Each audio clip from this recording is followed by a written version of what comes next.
Things I wish I knew when I started my natural hair journey.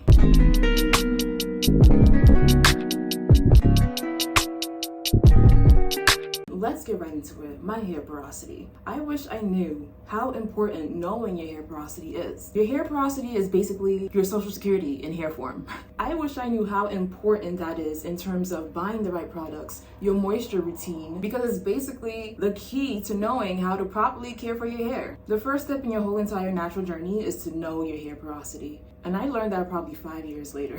So if you still don't know your hair porosity, no judgments. Number 2, the Denman brush. This is so random, but I did not know that was a brush specifically for styling purposes. I was detangling my hair with that. And I just never understood why it pulled my hair out so bad every single time. I was like, okay, maybe it's normal shedding, but no, it was breaking my hair. This was my hair when I was using the Denman brush.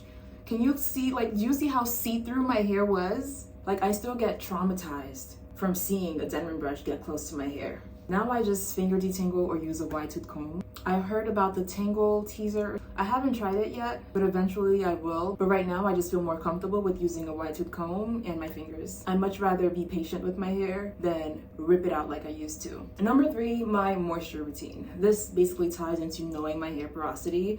If I knew my hair porosity, I would have known how to properly moisturize my hair. I have high porosity, by the way, and my hair was always drying quickly. I would get braids, not properly moisturize my hair, wig installs, not properly moisturize my hair, or I'll use hair grease but without properly hydrating my hair before, because hair grease is basically a sealant. It has no water in it, so no hydrating properties. And I just wish I knew that. I had so many instances with my hair just going super dry and just breaking because it was lacking moisture. I was using the wrong oils, the wrong products, low porosity products. My hair was eating that up. And if I knew how to properly moisturize my hair, I would have just avoided a lot of breakage and retained way more length. So yeah, key tip, never let your hair get dry. As soon as it gets dry, it's time to re-moisturize. Now that I know my hair porosity and to never let my hair get dry again, I've learned to buy the right products that actually keep my hair moisturized for over a week. This is what I'm currently using, the Shea Moisture Curl Enhancing Smoothie.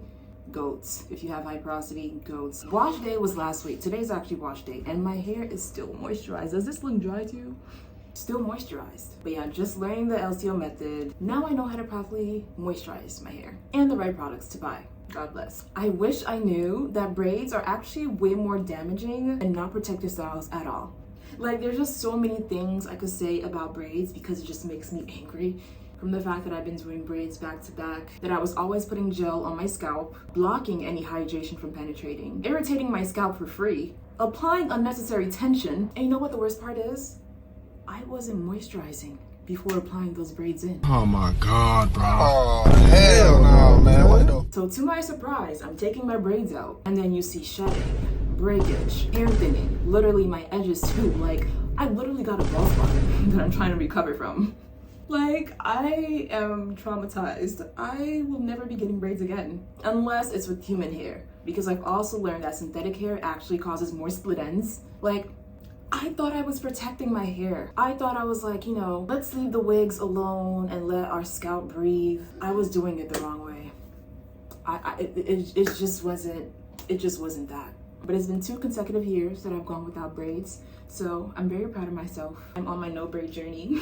It just wasn't for my hair. If I get braids again, it's gonna be with human hair. It's not gonna be super long, adding unnecessary weight to my fine medium coarse hair. I was literally getting braids back to back, thinking it was protecting my hair. I wish I knew how important trimming was. Earlier in my journey, I followed so many creators who were like, oh, don't trim your hair, da da da da, or trim your hair every 3 months, which I still don't resonate with, by the way. But now that I have a little experience in the game, I get it. You want to trim your hair, but not overly trim your hair. And why should you trim your hair? You need to get rid of those split ends. And I never understood the concept of split ends, but it's literally your hair splitting up all the way up, your hair strand splitting in 2 or 3 pieces, making your hair weaker and thinner. Who the hell wants split ends? I want my hair to be thick and full. I know that's right. But yeah, now I get regular trims every 6 months just to chop off those split ends and not even give them the chance. Because yeah, no, we're not doing split ends. Regular trims twice a year is good enough for me. I wish I knew about bond builders. If I knew about bond builders in 2014 when I dyed my hair,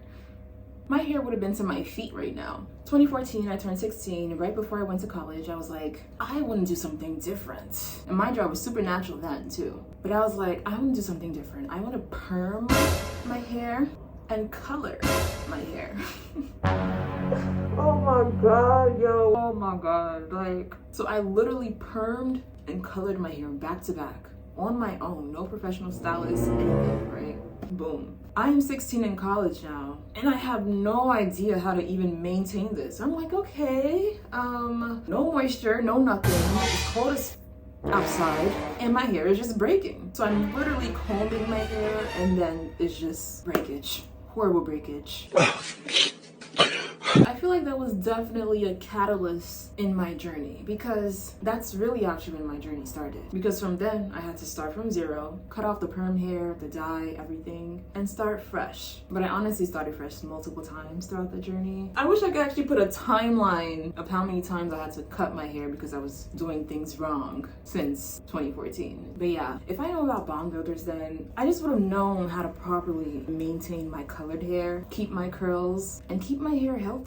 Because when I tell you all my hair literally broke off, I literally had to start from zero. But again, it wasn't just about the bomb builders, but it was knowing how to moisturize my hair, knowing my hair porosity, and that part of my journey was definitely the start of it all. Like, if my hair journey had a timeline, 2014 when I dyed my hair and wanted to be different, that was the catalyst of everything. So you really just learn things throughout your journey and just get better over time. Damn, 10 years later.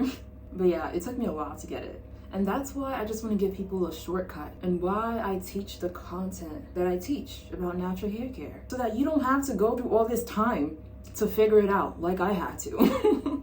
But yeah, at the end of the day, the journey is the beauty of it all. And I'm also doing TikTok University, where I'm just teaching you everything you need to know about your natural hair. Starting from the very basics, so about your hair porosity, your density, your hair's thickness, how to find all of that information out and buy the right products for your hair. So if you're someone that still needs support on your journey, that is definitely the course for you. I'll be posting it as shorts on YouTube, so look out for that. But yeah, if you enjoyed this video, give me a like, comment, or subscribe, and I will see you in the next video.